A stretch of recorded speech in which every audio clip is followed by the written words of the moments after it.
analysis. All right, so overall in the monthly time frame, gold is still a bullish here. Okay, so we go to this weekly. So weekly again, gold is still very bullish in this weekly last week candle here. Okay, but we have to be careful on this bearish engulfing on the weekly time frame. Okay, this one could be a supply over here. Okay, so all right, so let us go back to this daily time frame. So daily time frame, you can see very obviously that gold is still in the compression in between these two trend line, right? It's a compression. It's still playing around in this compression zone over here. Okay.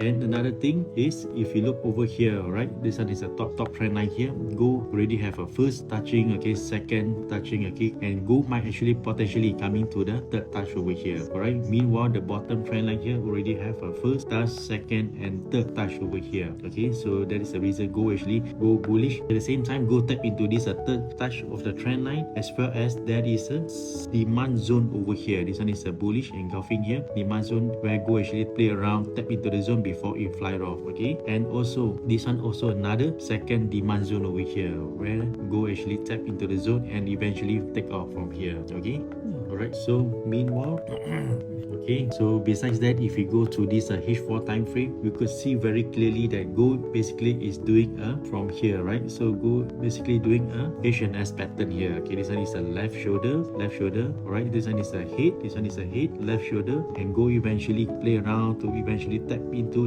the zone, become a right shoulder before it's taking off here. Okay, all right, so let us take a look at the potential market for next week. Okay, what we can actually expect for the next week market. Okay, so now we go back to the daily time frame here. Okay, so daily time frame, what we can actually expect for the coming week. Okay, so if you look at this particular pattern over here, what can you see? It's a rally based rally here. Okay, it's a rally based rally where this one could be a major zone, major demand zone, another major demand zone that we could actually anticipate go to actually come back to retest before it eventually take off from here if there is a rejections. Okay, and here as well, here another supply zone, okay, from the daily and the weekly engulfing that we mentioned earlier. Okay, so these are the two major zone, major demand and supply that we can actually anticipate for the coming week. Okay, usual gold will always love to respect the third touching of the trend line first. Okay, the third touching, this one is the first, second. Gold always love to respect the third touching, probably do some retracement, okay, before eventually take off much higher. If let's say the gold managed to break